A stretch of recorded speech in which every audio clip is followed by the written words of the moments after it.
So let's start with our Vedic mantras.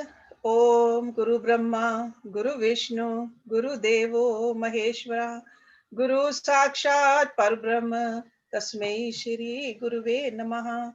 Om Bhuva Swaha, Tatsavitravarenayam, Bhargo Devasya Dhimahi, Diyo Yo Naha Prachodayat, Asto Ma Satgamya, तमसो मा ज्योतिर्गम्या मृत्योर्मा अमृतं गम्या ओम सहनावतु सहनौ भुनक्तु सह वीर्यं करवावहि तेजस्विनावधीतमस्तु मा विद्विषावहि ओम शांति शांति Shanti Om.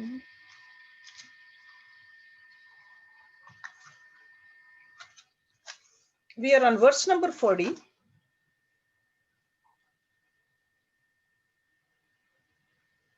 And I have decided to give you the meaning, word by word meanings also in this class, because some of you wanted it. So it takes only few extra minutes.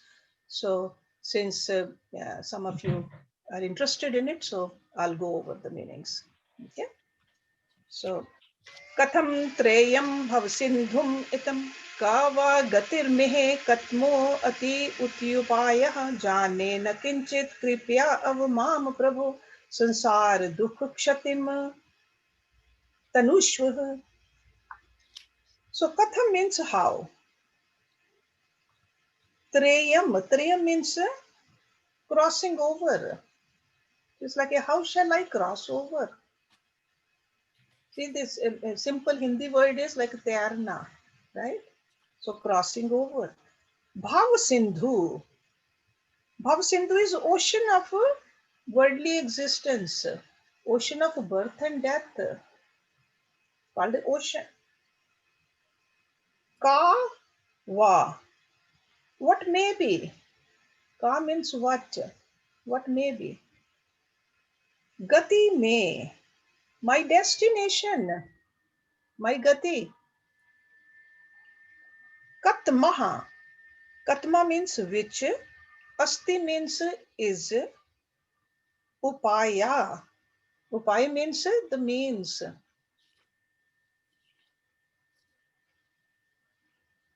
Na jane. I do not know. See, when you break these words, these are not that difficult. Very simple Hindi words. Na jane. Kinchit. Any. Kripya. Please. Av means save. Mam means me. Prabhu. Oh Lord. So he's calling his Guru a Lord. Sansar dukh kshatim. For the end of all miseries of this life. Atnushv.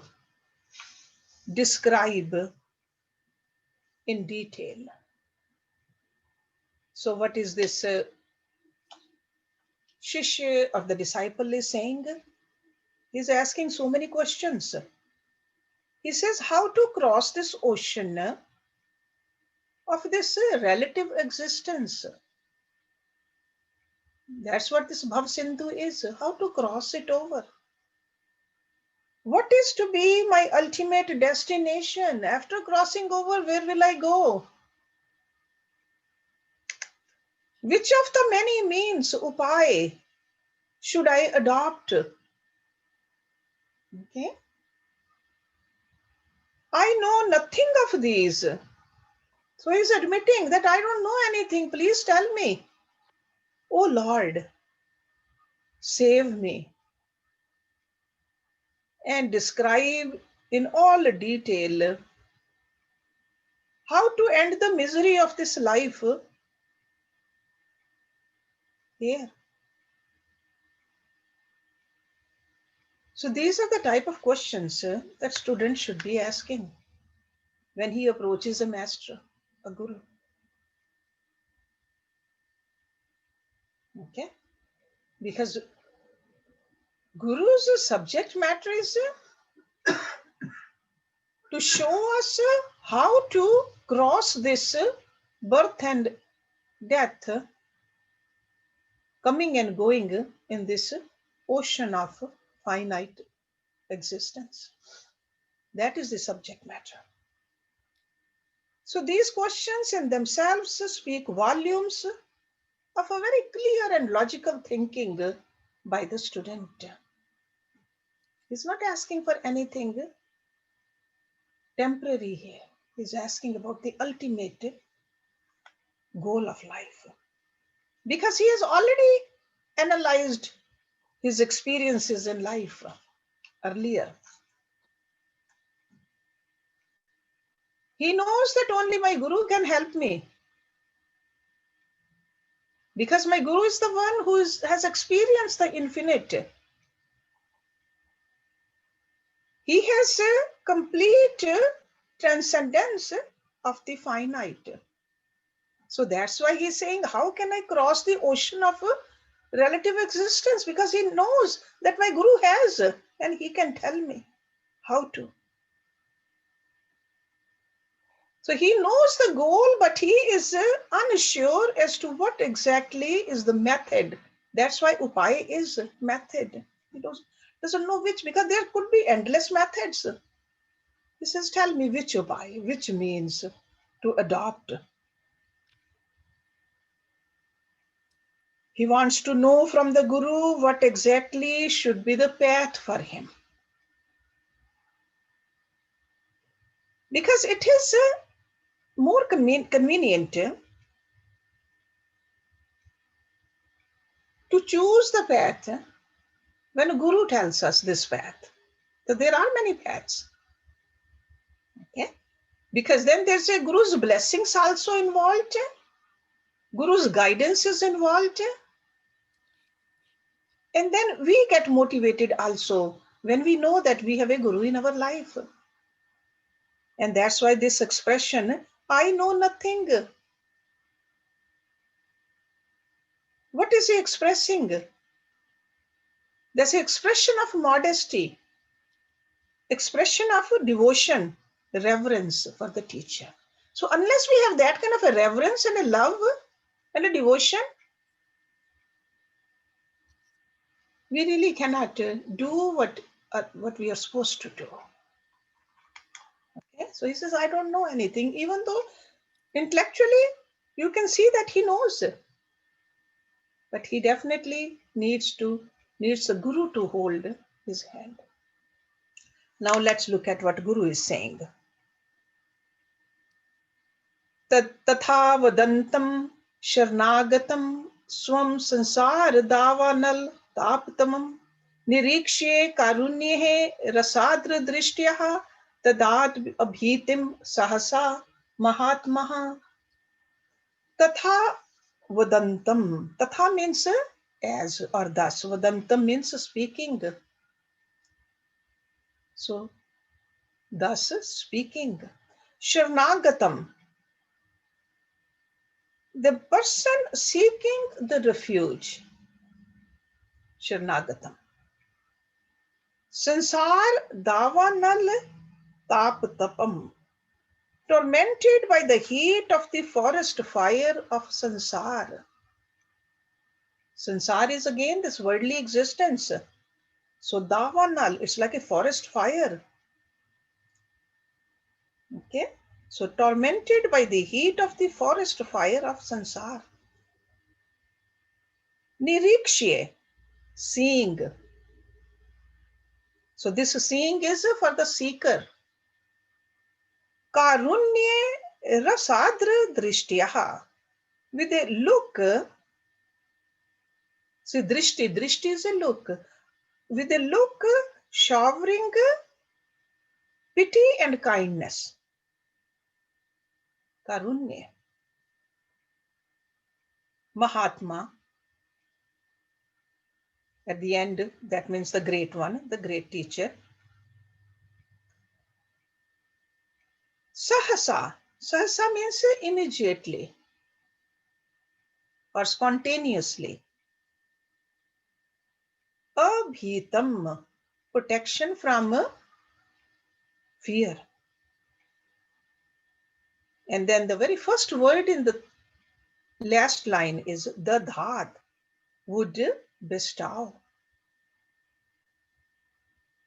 So it's almost like a promise of comfort which will give a relief to the student. So as he speaks, so the Guru, afflicted by and seeking protection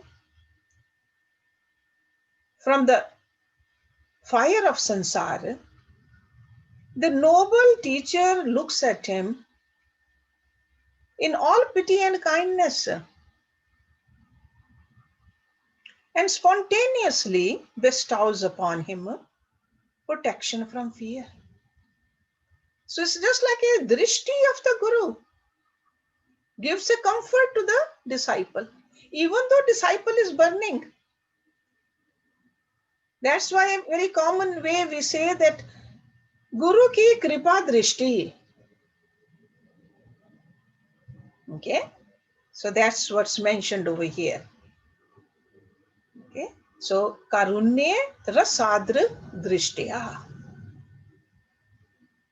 The scriptures, they lay down a code of behavior for the student. At the same time, there is an equal emphasis,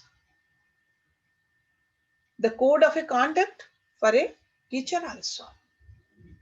Teacher should have a compassion. Teacher should not say that you don't you know. No, teacher says, I have compassion for you and I will teach you. I will tell you. I will hold your hand. But doing, you have to do. Okay. So according to the teacher or a guru, the disciple is not a lowly person because Guru sees the same God in the disciple also. And Guru says, I will help you because you have surrendered completely to me. This is my duty. So it's like unquestionably a Guru will teach us. Guru will hold our hands. So that's where the message of hope, and that student can see it in the eyes of a Guru. Guru doesn't even have to say much. So that's why it says that there's nothing for him to fear. And there is no cause for despair. And later on, we will find that when the student crystallizes his thoughts further into definite questions, the master, this Guru, will give more and more definite and pointed answers also. So right now he's just looking at him and he says there's nothing to be afraid of. So just like a small child comes to us and we'll just give a hug to him. We'll put that little kid in our lap. We say, what are you worried about? Calm down. The same kind of a compassion a Guru shows. Sure, there's a work need to be done. But in the beginning, Guru says, through the sight, he consoles the disciple. That is a Kripa Drishti. Okay. Sometimes we think that Kripa Drishti is the only thing. We don't have to do any work. No, that's not how it is. Kripa Drishti is, so there has to be full surrender, full understanding and willingness to do the part which a student is supposed to do. It's not only a Kripa Drishti alone. It's not a Guru touches us and we just don't have to do anything. Our job is done. No, Kripa Drishti is, Guru says, it's okay, don't be afraid. Okay. Then in number 42, Vidwan Satasmaha Upasatim Yushe Mumukshave Sadhu Yatha Ukta Karine Prashant Chetaye Shamanivataye Tatvo Upadesham Kripayev Kuriyat. So this is number 42. Vidwan. Vidwan means the learned. Over here, the master, the Guru. So means he, tasmay means to that seeker, to that person. Upsatim iyushe, who had approached him. Approached means approached with a proper and prescribed manner. Okay, there is a way to approach also. Mumuksha way, to that seeker after liberation. That kind of a student who is seeking liberation, not just a knowledge alone. Sadhu. Sadhu means rightly, duly. Yatho uktakarine, who abides by the injunctions. Okay. Prashant chitai, who is serene minded. Prashant chit. Shamanvitai, who is endowed with tranquility. Sham, you remember one of the qualities? Tattva Upadesham, instruction about the real. Tattva. Tattva is the essence, the real. So, instruction about the real. Kripya, with kindness. Ev means indeed, Kuryat means should give. To him who, in his anxiety for liberation, has sought the protection of the teacher, who abides by scriptural injunctions, who has a serene mind, and who is endowed with tranquility, the master should pour out his knowledge with utmost kindness. So, in this verse, we are seeing the instructions given to the student also. Student should have a serene mind, peaceful mind. If there is a chattering going on in the mind, no matter how much Guru is teaching, it's not going to make any difference. Let me read it again. Anxiety, to him who in his anxiety for liberation, that we should have. That, hey, I'm a mumukshutvam. And then sought the protection of the teacher, came to the Guru, who abides by injunctions. Who abides by injunction is the Guru does. This is for the Guru. Who has a serene mind? This is for the student, poured with tranquility. So this could be the Guru as well as the student also. The master should pour out his knowledge with utmost kindness. Okay. So the teacher is advised to initiate the student only after testing the knowledge given, the basic knowledge which we talked about earlier, whether that basic qualities are there in a student or not. Because spiritual seeker should have these qualities. Shamadam, Uprati, all those Shraddha. If the student doesn't have it, that's not a qualified student. Qualification should be met. Okay. So otherwise what happens? If that person, the student, whose mental and intellectual qualities are not to that caliber, it's a waste of time. It's a waste of the time for the student and a waste of the time for the Guru also. So that's why these qualities are mentioned. It's almost like a person who doesn't even have enough ACT scores. They don't even let us go into the good universities. It's a waste of time. The person cannot absorb what is being taught over there. The same thing applies over here too. The calmness of the mind has to be there. Only calm mind, tranquil mind can absorb this high level of philosophy. Okay. So mental and intellectual qualities, it's insisted in all the scriptures. Well-disciplined personality. In our sense impulses also, and equally well-balanced in a mental makeup also. It's very important. Otherwise, we are wasting time.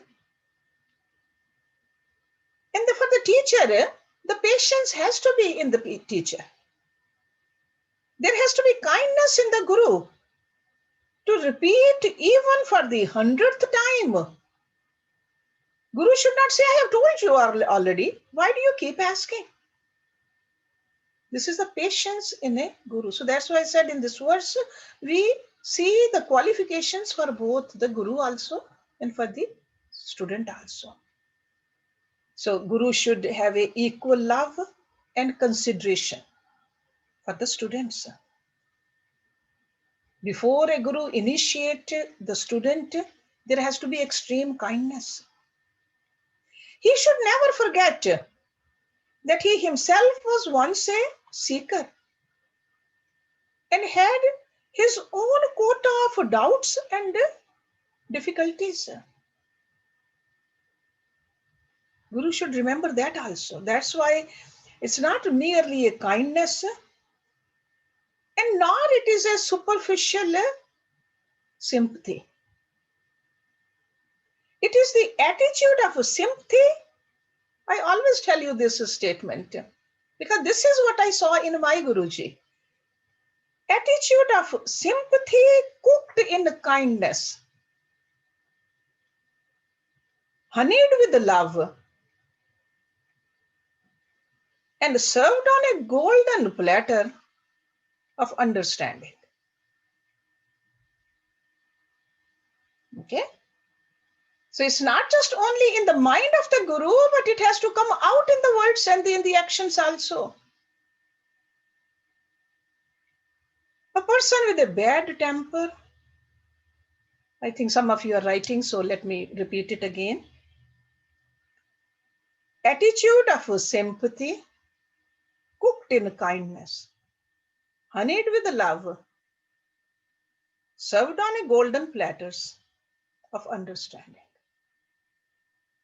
So that's why you really cannot put it into one word, the attitude of a Guru.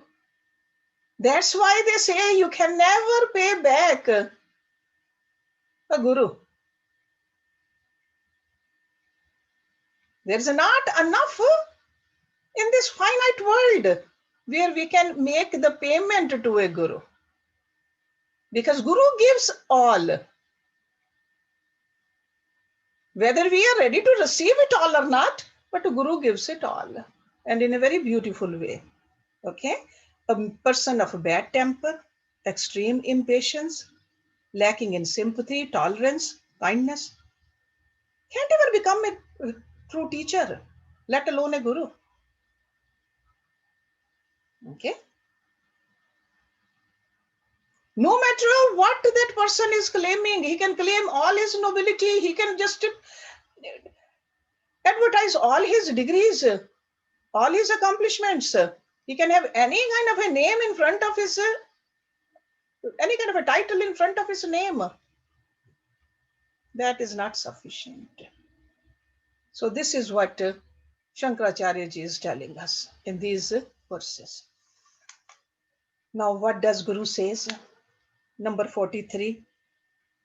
Ma bhasht vidwan tav न अस्ति ही उपाय अपायः संसार सिंधो तरने उपायः अस्ति येन एव यातः यत्यः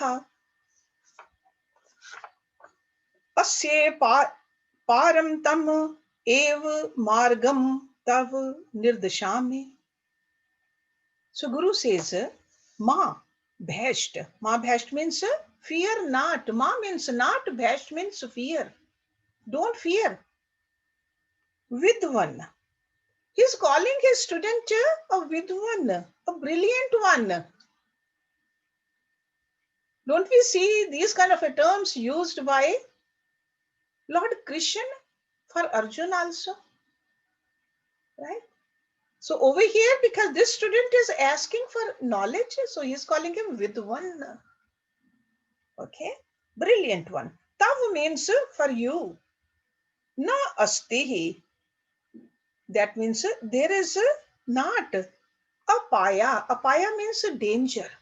There is no danger for you. Sansar Sindho, the ocean of Sansar. And Sansar, you already know that's a transmigration, coming and going. Tarne, in crossing, upaya means, and in between there's a asti. Asti means there is. See, there's a tarne, asti, upaya. Yen, by which, ev means alone, yataha, have gone. Yatyaha. Yatya means saints, the people who have did the yatan, saints. Asya, this, param. See, like a par means the other shore.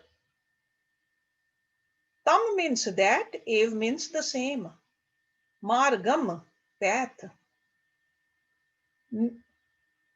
Nirdishami, I shall instruct. Like a nirdesh. This word is like that. I shall instruct you. So Guru said, fear not. Ma bhasht, fear not. O learned one. So he is consoling him and he is encouraging him. So fear not, O learned one. There is no danger for you. There is a way to cross over this ocean of change. There is a way. I shall instruct you in the very path by which the ancient rishis walked to the beyond. See, he is not taking the credit. He doesn't say it's my path. He is giving the credit to the ancient rishis. He says, I'll teach you that path which ancient walked on and they crossed, you shall cross too. Don't we see the similar kind of a method given by Lord Krishna to Arjun? He said, Janakadi, the way they did the Karam Yoga, the way they crossed over, Arjuna, you should follow those. And this is exactly what this Guru is saying too. If you follow the ancients, you will cross over. Don't be afraid. And when he calls him Vidwan, he says, you can do it. So this perfect disciple duly reached the master, expressed his fears. So that's why this Guru also is holding his hand, and with the patience, with the love, with the kindness, he says, I will show you the path. Okay, so this is sansara dukha, you'll be able to cross over. He says, I shall describe in full how to put an end to the misery of this relative existence. Okay, so very sympathetic teacher. So he is very, in the beginning, pacifying the student. He is giving him a hope and a spiritual solace. That's how I see it. So master or the Guru, with consideration and love, assures the student. So it's not just he's giving some hopeless hope. Okay? He believes in it. Because the subject matter over here is the Atma, the soul. And soul never dies. Soul is part of God. So danger and the death are not for the spirit or the soul.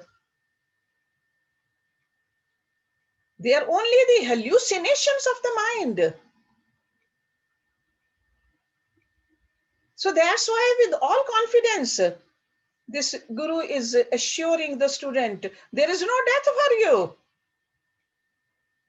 You don't know it yet. because you really don't know who you are, but actually there's no death for you.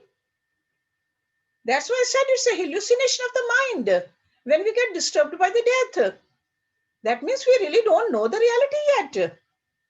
We are still tossing and turning in this finite world. So there is a way of crossing this sorrowful ocean of samsara. And this is a path treaded by the ancient rishis. They crossed over from the finite to the infinite. This sacred path is called a path of self-realization. And it's very authentic. And authenticity has been proclaimed by an endless array of brilliant rishis. Brilliant, many of them, not just one or two. So he says, I'll show you. Fear not. Now let's look at number 44. Anytime if you want something you did not understand, please stop me.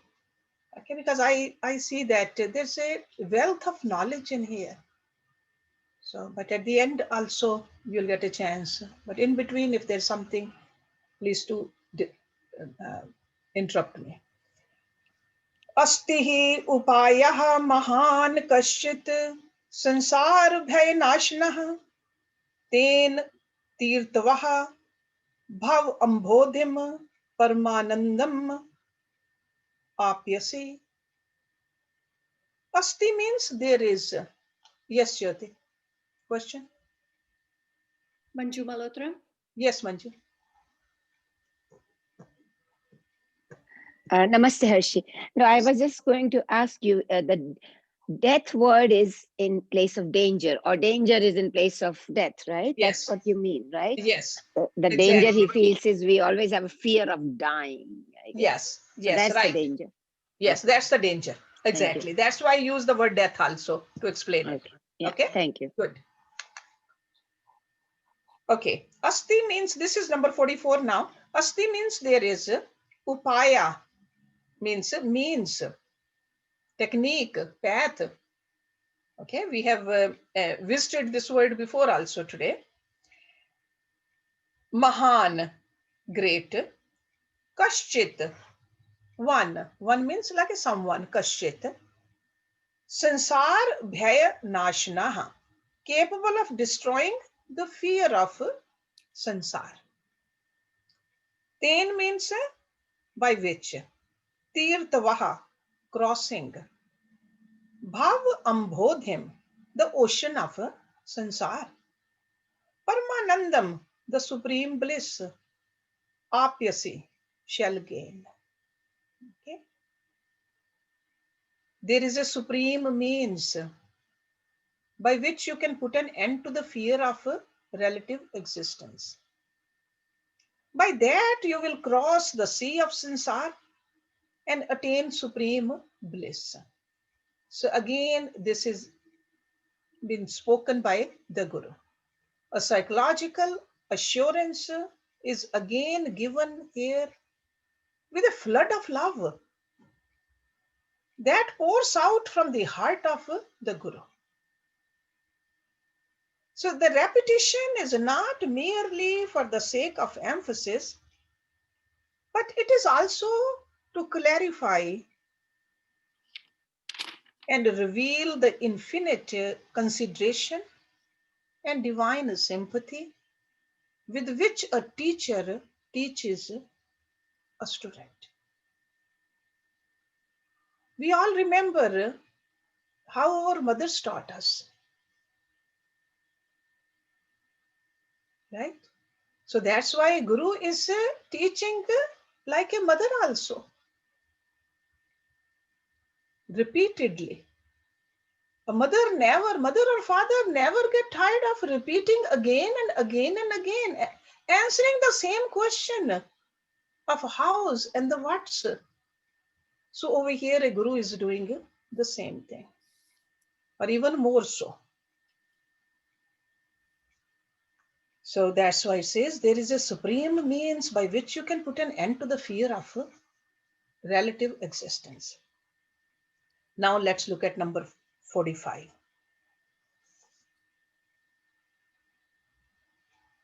वेदांत अर्थ विचारेण जायते ज्ञानम उत्तम तेन आत्यंतिक संसार दुख नाशः भवति अनु. Okay, so second line, there's a big word, but if you break it down, it's very easy to understand. So let's start with the beginning. Vedant arth vicharen. Arth is the meaning. Vicharen means the inquiry, contemplation. So through the contemplation of the meaning of the Upanishad mantras, it's not only the recitation of the mantras. That's why it's very important. Even in our little kids class, I want them to repeat the meaning of the mantras also. Okay, but over here, not only the meaning, even contemplation on the meaning of the mantras, not just a literal meaning. Jayate means is born. Jnanam, knowledge. Uttamam, the highest. Ten means by that. Atyantik sansar dukh nashaha. Atyantik, that means complete. Complete destruction of all sorrows of birth and death. Not just a little bit. Atyantik. It's a very pregnant word. Atyantik. Ati and antak. Atyantak. Bhavati takes place. Anu. Anu means following. That means followed by. The highest knowledge arises from the sincere contemplation upon the meaning of the Upanishadic mantras. By this knowledge, immediately a total annihilation of all sorrows born of the perception of a change takes place. Okay? Complete destruction of the sorrows. Let's look at the word vichar first.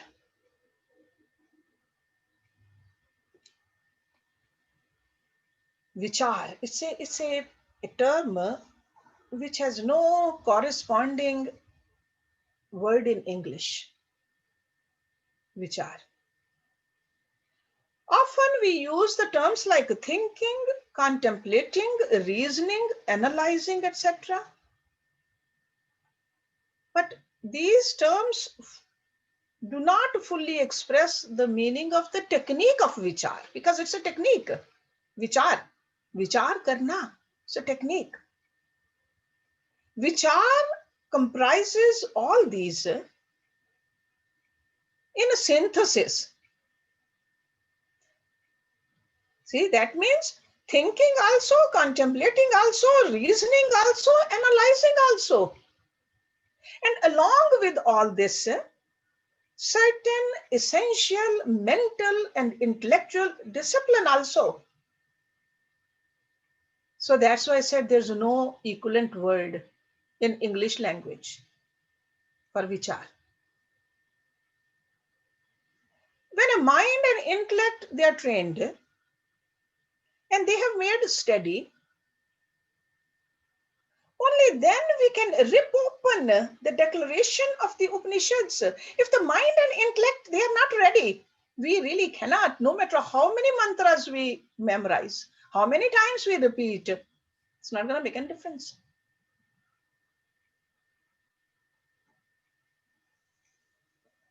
We need to experience the implications and the deeper suggestiveness of these mantras.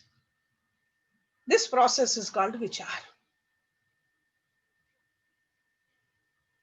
That's why they say the essence of all the Vedas is the Gayatri Mantra. And the essence of the Gayatri Mantra is Om. So we need to do vichar on that. Why did they say that? Vedas have thousands and thousands of the mantras, and essence of the Vedas is Gayatri Mantra. Why? What is in the Gayatri Mantra? So we need to do the vichar on that. And why the Guru says the essence of Gayatri Mantra is the Om.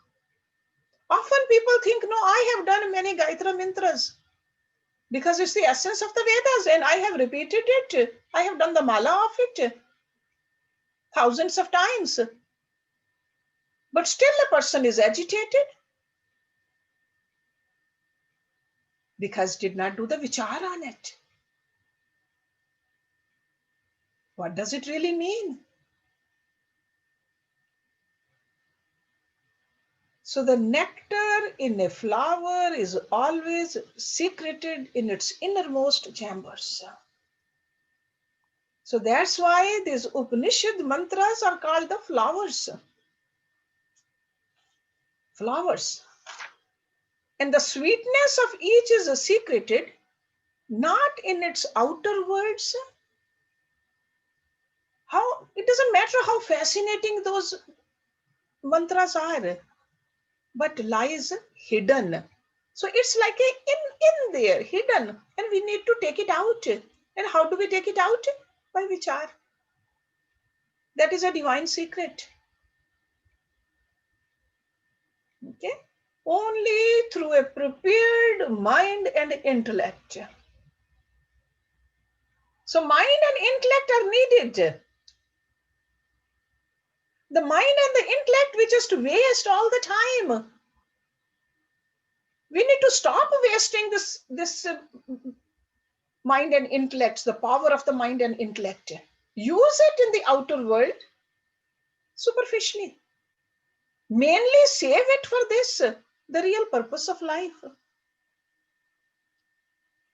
So during moments of meditation, when we strive hard to experience the meaning of Upanishadic mantras, we are in the realm of vichar. It happens during meditation. Meditation is not just as simply sitting down and going through this technique or doing a favor to somebody that we are meditating. No, meditating is for vichar.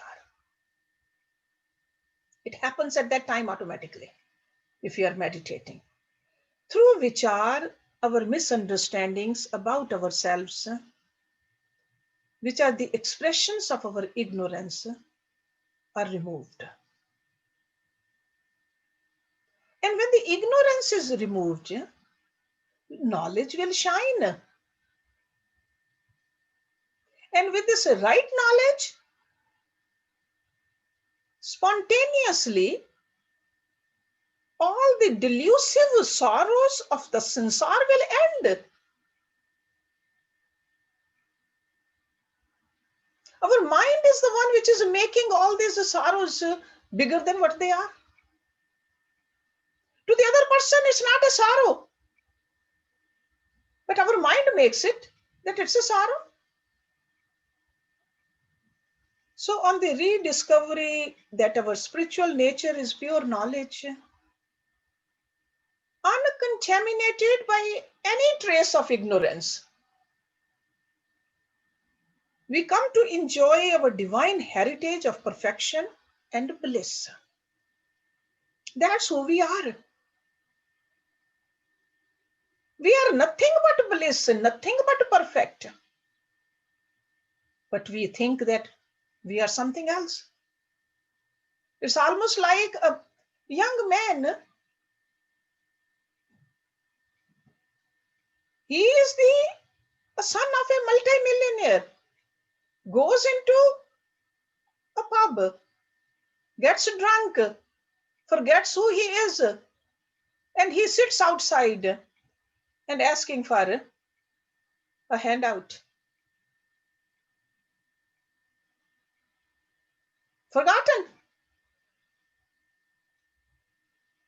become a beggar. That's what has happened to us.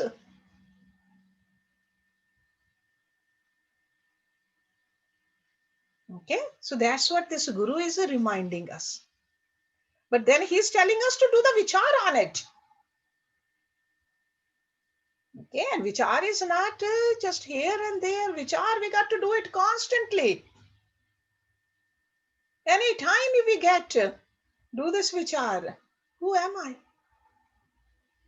Instead of worrying about these temporary things, do the vichar on who you are. That's all we have to do. Vichar. Never forget that. We just keep reminding ourselves that my name is this, my age is this, I have this much in the bank account. Where I live, we keep on repeating those things. Instead of repeating that, we have to do the vichar. I am the Shuddh Buddha Atma, part of Paramatma. That's the vichar we need to do. Let me read it again, because to me, I think this is a pretty like a clear message for us from this great Guru. He says the highest knowledge arises from the sincere contemplation upon the meaning of the Upanishad mantras. He doesn't say just remember the mantras, meaning of the mantras. When they say Om Bhur Bhuva Swa, clearly what are they saying? God, you are everywhere. Then why are we afraid? The minute we are afraid, that means we don't believe in it. Then do the vichar on it. By this knowledge, immediately, it doesn't take long. In the worldly sphere, things take time. But in this sphere, it's immediately. By this knowledge, immediately a total removal of all sorrows. Total. Look at the word which has been used over here. Atyantik. Ten atyantik sansar dukh nasho.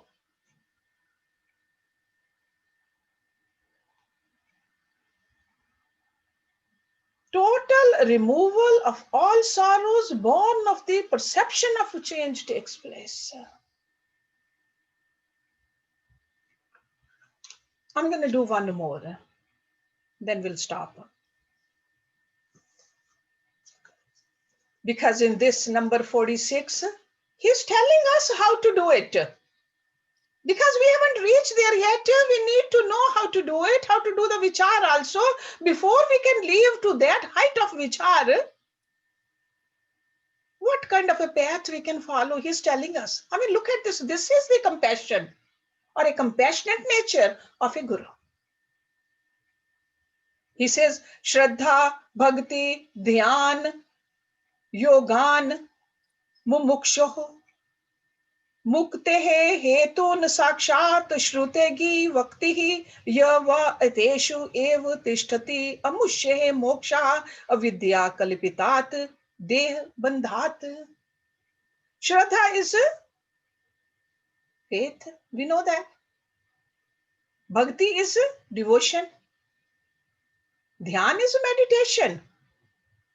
Mumukshoho, of one desirous of liberation, whose goal is set. I want mukti.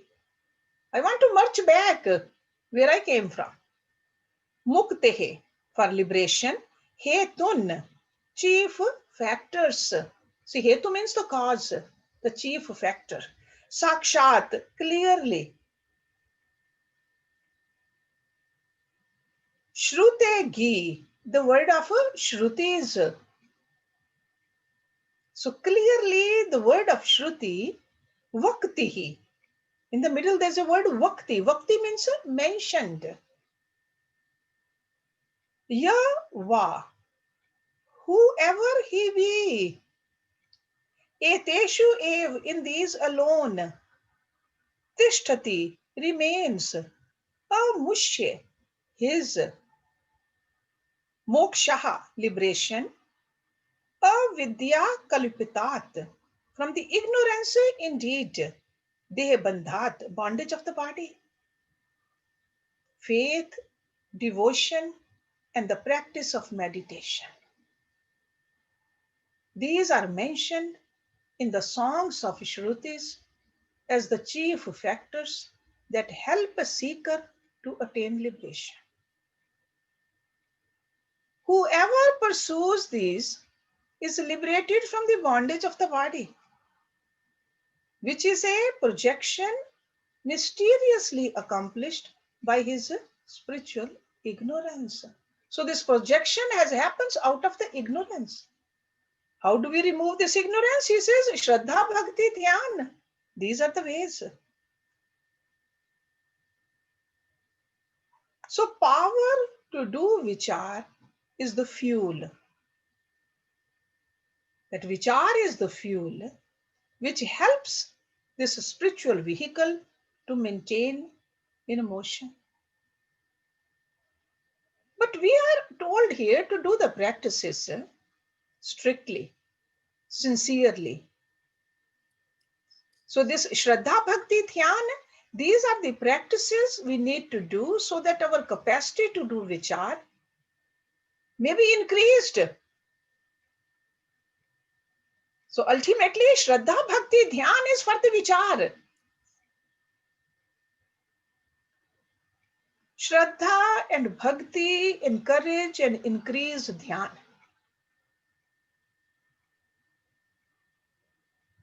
But when we have all three together, that is a technique of self-development. This is what rishis visualized. This is not a favor we are doing it to God. This is for ourselves we are doing it. So it's just like all these three, they strengthen and nourish each other. Faith increases devotion, and meditation is easily accomplished when we have a faith in the devotion. Let me give you, before I stop talking, the definitions of Shraddha and Bhakti. Even though we have talked about it many times, but let me give it to you again. Shraddha is my belief in what I don't know, so that I may come to know what I believe in. Okay, that's a Shraddha. We don't know it yet, but we believe in that. We believe that God is everywhere. Then we have to have faith in it so that we see God. So my belief in what I don't know so that I may come to know. So that's why it's not a blind faith. Okay, it's not that we are not supposed to experience it. But first believe in it, then you will experience it also. So my belief in what I don't know so that I may come to know what I believe in is my Shraddha, my faith. And what is a bhakti?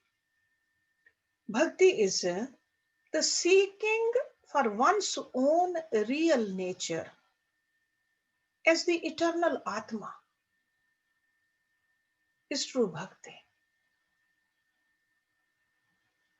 The seeking for one's own real nature as the eternal Atma is true bhakti.